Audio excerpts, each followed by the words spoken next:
ಪೂರ್ವಭಾವಿಯಾಗಿ ಇಂದು ಗಣೇಶ ಮಂದಿರದಲ್ಲಿ ಈ ಕಾರ್ಯಕ್ರಮದ ಆಮಂತ್ರಣ ಪತ್ರಿಕೆ ಬಿಡುಗಡೆ ಹಾಗೂ ಮಹಿಳಾ ಸಮಾವೇಶವನ್ನು ಆಯೋಜಿಸಲಿಕ್ಕೆ ನಾವು ತೀರ್ಮಾನಿಸಿದ ಪ್ರಕಾರ ಇಂದು ಈ ಕಾರ್ಯಕ್ರಮ ಇಲ್ಲಿ ನಡೆಯುತ್ತಿದೆ.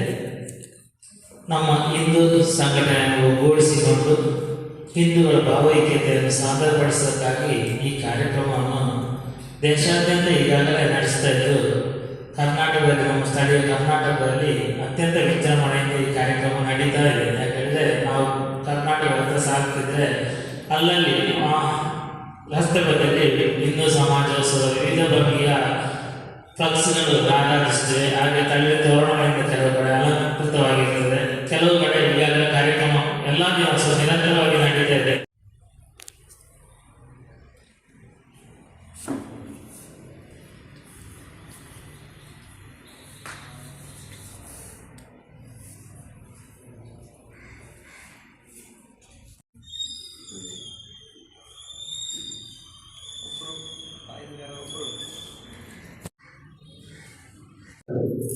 ಔಚಿತ್ಯ ಪ್ರಸ್ತುತ ಇಂದು ಈ ಸಮಾಜೋತ್ಸವ ಅಗತ್ಯದ ಬಗ್ಗೆ ನಮ್ಮ ಮುಂದೆ ತಿಳಿಸಲಿದ್ದಾರೆ ರಾಷ್ಟ್ರೀಯ ಸ್ವಯಂ ಸೇವಕ ಸಂಘದ ಶ್ರೀಯುತ ಆದರಣೀಯ ಮಂಜುನಾಥ್ ಕಾರ್ಯ ಅವರು. ಹಿಂದೂಗಳು ಕೂಡ ಭಾಗವಹಿಸಬೇಕು ಅನ್ನುವಂಥದ್ದು ಇಡೀ ದೇಶದಲ್ಲಿರುವಂತಹ ಕಲ್ಪನೆ. ಎಲ್ಲ ಹಿಂದೂಗಳು, ಎಲ್ಲ ಹಿಂದೂ ಸಮಾಜ ಈ ಕಾರ್ಯಕ್ರಮದಲ್ಲಿ ಪಾಲ್ಗೊಳ್ಳಬೇಕು ಅನ್ನುವಂಥದ್ದು ಈ ಕಾರ್ಯಕ್ರಮದ ಕಲ್ಪನೆ. ಯಾಕೆ ಅಂತ ಹೇಳಿದರೆ, ನಮಗೆ ಸಾಮಾನ್ಯ ಹಿಂದೂಗಳಿಗೆ ಯಾವಾಗಲೂ ಕೂಡ ಸಂಶಯಗಳು ಜಾಸ್ತಿ. ಸಾಮಾನ್ಯ ನಮ್ಮ ಇದರಲ್ಲಿ ಎಲ್ಲರಲ್ಲಿಯೂ ಕೂಡ ಸಾಮಾನ್ಯ ಸ್ವಭಾವ ನಮ್ಮ ಹಿಂದೂಗಳ ಸ್ವಭಾವ ಆಗಿರುತ್ತದೆ.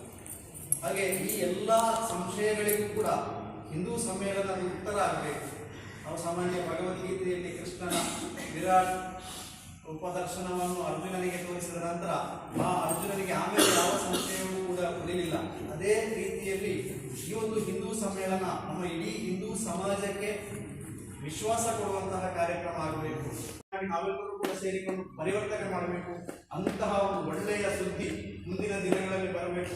ಅದಕ್ಕೆ ನಾವೆಲ್ಲರೂ ಕೂಡ ಸೇರಿಕೊಂಡು ಆ ಒಂದು ಕಾರ್ಯವನ್ನು, ನಮ್ಮ ಹಿಂದೂ ಸಮ್ಮೇಳನವನ್ನು ಯಶಸ್ವಿ ಮಾಡುವುದಕ್ಕೋಸ್ಕರ ನಾವೆಲ್ಲರೂ ಕೂಡ ಒಟ್ಟಾಗಿ ಸೇರಿದ ಕೆಲಸವನ್ನು ಮಾಡೋಣ ಅಂತ ಹೇಳುತ್ತಾ ನನ್ನೆರಡು ಮಾತುಗಳನ್ನು ಮುಗಿಸ್ತೇನೆ.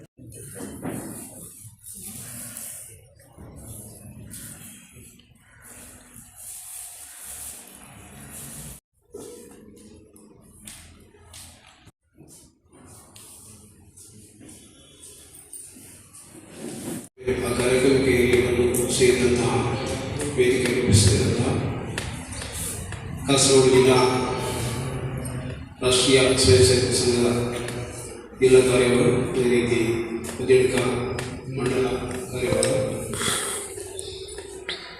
ಜಯರಾಮಣ್ಣ, ಅದೇ ರೀತಿ ಭಾಗವಹಿಸೋಕ್ಕೆ ನಮಗೆ ಅಷ್ಟು ಪ್ರಯತ್ನ ಮಾಡಬೇಕಂದ್ರೆ ನಮಗೆ ಆದಷ್ಟು ಸಂಖ್ಯೆಯನ್ನು ಈ ಕಾರ್ಯಕ್ರಮದಲ್ಲಿ ಭಾಗವಹಿಸುವಂತೆ ಮಾಡಬೇಕು. ಅದು ನೀವು ಈಗಾಗಲೇ ಸ್ಥಾನಿಕ ಕಮಿಟಿಯನ್ನು ಮಾಡಿರೋ 50 ವರ್ಷ ಕಳೆದ ನಂತರ ನಾವು ಇಲ್ಲಿದ್ದೇವೆ. ಈಗ ಒಂದು ಮಗುವನ್ನು ಓದಿಸುವುದು ಇಂಗ್ಲಿಷ್ ಮೀಡಿಯಂನಲ್ಲೇ ಆಗಬೇಕು, ವಿದೇಶದಲ್ಲಿ ಜಾಬ್ ಬೇಕು.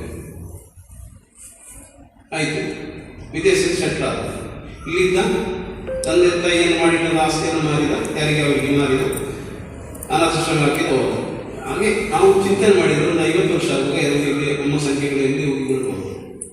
ಇದು ನಾವು ಅಡ್ಡಿಯಿಂದ ಪಾಯದಿಂದ ನಾವು ಚಿಂತನೆ ಮಾಡಿಕೊಂಡು ನಮ್ಮನ್ನು ಯಾವ ರೀತಿಯೆಲ್ಲ ಬಲಪಡಿಸಬೇಕು ಆ ರೀತಿ ನಾವು ಚಿಂತನೆ ಮಾಡಬೇಕು. ಈಗ ಗುಜರಾತಲ್ಲಿ ನಾನು ಸ್ವಲ್ಪ ಭಾರತ ಯಾತ್ರೆ ಮಾಡಿದ್ದೇನೆ.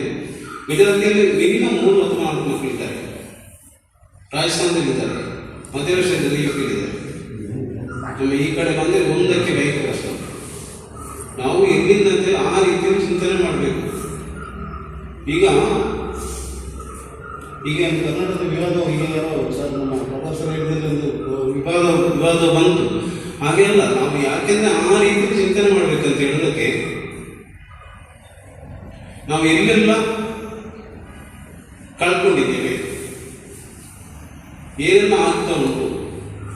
ಇದು ಕೇರಳ, ಈಗ ನಿಮಗೆ ಯಾರಿಗೆ ಎಲ್ಲ ಗೊತ್ತಿದ್ದ ವಿಷಯ, ನಮ್ಮ ಶಬರಿಮಲೆ ವಿಷಯ, ಚಿನ್ನದ ವಿಷಯ, ಬರೇ ನಮ್ಮನ್ನು ಮನುಷ್ಯರನ್ನು ಕೊಂದು, ಅದು ಹೆಣ್ಣು ಹೆಂಗಸರನ್ನು ಗಂಡಸರನ್ನು ಬೇಡಿಯನ್ನು ದಿನೇಶ್ ಬೇಡಿ ಮಾಡಿದ್ರು. ಅದರಲ್ಲಿ ಸಿದ್ಧ ಮಾಡಿದ್ರೆ ಅವರಿಗೆ ನಾಳೆ ಕೆಲಸ ಇದೆ. ಆ ದುಡ್ಡಿನ ಸಂಘಟನೆಯನ್ನು ಮಾಡಿದ್ರು. ಆ ಸಂಘಟನೆ ಮಾಡಿದ್ರೆ ಇವತ್ತು ಆಳ್ತಿದ್ದೆ ಏನು ಮಾಡ್ತಿದ್ದಾರೆ, ನಮ್ಮ ದೇವಸ್ಥಾನ ನಾವು ಹಾಕಿದ ಕಾಣಿ ಬಂದು ಅದರದ್ದು ಆಚೆ ಇರುವಂಥ ಚಿನ್ನವನ್ನು ನೋಟ್ ಮಾಡಿದ್ದೇವೆ. ಇತ್ತೀಚೆಗೆ ಬಂದದ್ದು ಸುಬ್ರಹ್ಮಣ್ಯ ದೇವಸ್ಥಾನ ದೀಪೋತ್ಸವದ ಬಗ್ಗೆ ನಮ್ಗೆಲ್ಲರಿಗೂ ವಿಷಯ ಗೊತ್ತಿದೆ. ಇದು ಯಾಕೆ ಆಗ್ತದೆ, ನಾವು ಸಂಘಟನೆಯಲ್ಲಿ ಯಾವ ರೀತಿಯಲ್ಲಿ ಬಲಪಡಿಸಲಿಕ್ಕಾಗ್ತದೆ ನಮ್ಮನ್ನು ಸಂಘಟನೆಯಲ್ಲಿ ಯಾವ ರೀತಿಯಲ್ಲಿ ಬಲಪಡಿಸಿದ್ರೆ ಆ ಕೆಳ ವರ್ಗದಿಂದ ಕೆಳ ಮಟ್ಟದಿಂದ ನಮ್ಮ ವಾರ್ಡ್ ತಲದಲ್ಲಿ ಅಥವಾ ಈಗ ಸ್ಥಾನಿಕ ಸಮಿತಿಯಲ್ಲಿ ನಮ್ಗೆ ಎಷ್ಟು ಜನರನ್ನು ಯಾವ ರೀತಿಯೆಲ್ಲ ಸಂಘಟನೆ ಮಾಡಿಸಲಿಕ್ಕೆ ಭದ್ರಪಡಿಸಲಾಗಬೇಕು ಆ ರೀತಿಯಲ್ಲಿ ಮಾಡಿಸಿಕೊಂಡು ಈಗ ಹೇಳಿದ್ರು ಒಂದು 10,000 ಜನ 10,000 ಜನವನ್ನೇ ನಮಗೆ ನಾಡಿಗೆ ಕಾರ್ಯಕ್ರಮಕ್ಕೆ ತಲುಪುವಂತಾಗಬೇಕು. ಮೊದಲೆಲ್ಲ ಈಗ ಕಾಸರಗೋಡಲ್ಲಿ ಒಂದು ಹಿಂದೂ ಸಮಾಜ ವ್ಯವಸ್ಥೆ ಆಯ್ತು, ಇದೆಲ್ಲ ಮಂಗಳೂರಲ್ಲಿ ಆಯ್ತು ಅಂತ ಹೇಳಿದ್ರೆ ಇಲ್ಲಿಂದ ನಾವು ಸಂಘಟನೆಗೆ ಹೋಗ್ತೇವೆ. ಅಲ್ಲಿ ಒಂದು ಭಾಷಣ ಮಾಡ್ತೇವೆ, ಭಾಷಣ ಕೇಳಿ ಜೈಕಾರಾಗಿ ಬರ್ತೇವೆ. ಇಲ್ಲಿ ಕಾಣಬಹುದು ನಮಗೆ ಎಲ್ಲ ರೀತಿಯ ಕೇಂದ್ರವಾಗಿಲ್ಲ ಅವಾಗ ನಾವು ಆ ಪ್ರದೇಶದಲ್ಲಿ ಈಗ ನಾವು ಸರಿಯಾದ ರೀತಿಯಲ್ಲಿ ಭದ್ರಪಡಿಸಿಕೊಂಡರೆ ಮುಂದೆ ನಮಗೆ ಎಲ್ಲ ರೀತಿಯಲ್ಲಿ ನಮಗೆ ಬಲಪಡಿಸಲು ಮುಂದೆ ಹೋಗಬಹುದು ಅಂತ ಹೇಳ್ತೀವಿ. ಅದಕ್ಕೋಸ್ಕರ ಎಲ್ಲರೂ ಒಳ್ಳೆ ರೀತಿಯಲ್ಲಿ ಚಿಂತನೆ ಮಾಡಿ. ನಾನು ದೊಡ್ಡ ಭಾಷಣ ಕಮ್ಮಿಲ್ಲ, ನನಗೆ ಜಾಸ್ತಿ ಮಾತಾಡಿ ಗೊತ್ತಿಲ್ಲ, ಆದರೂ ಇದ್ದ ವಿಷಯ ಹೇಳ್ತೇನೆ. ನಾವು ಕೆಳಗಿನಿಂದ ಚಿಂತನೆ ಮಾಡಿಕೊಂಡು ಬೀರೋದು, ಅದು ಈಗ ಸಂಘ ಮಾಡಿದಂತಹ ಈ ರಾಷ್ಟ್ರೀಯ ಸ್ವಯಂ ಸೇವಕ ಸಂಘದ 100ನೇ ವರ್ಷದ ಸಂದರ್ಭದಲ್ಲಿ ದೇಶದ ಎಲ್ಲ ಪಂಚಾಯತ್ನಲ್ಲಿ ಕೂಡ ಹಿಂದೂ ಏಕತಾ ಸಮಾವೇಶ ನಡೆಯಿತು. ಅದರ ಪ್ರಯುಕ್ತ ಉದಯಕ ಪಂಚಾಯತ್ನಲ್ಲಿ ನಡೆದಂತಹ ಹಿಂದೂ ಏಕತಾ ಸಮಾವೇಶದ ಆಮಂತ್ರಣ ಪತ್ರಿಕೆ ನಾನು ಈಗಾಗಲೇ ಬಿಡುಗಡೆಗೊಂಡಿದ್ದೆ. ಮಾಡಲಿಕ್ಕೂ ಸಾಧ್ಯವಿಲ್ಲ. ಆ ಒಂದು ಮನಸ್ಥಿತಿ ನಮ್ಮ ಮನಸ್ಸಿನಲ್ಲಿ ಬರಬೇಕು.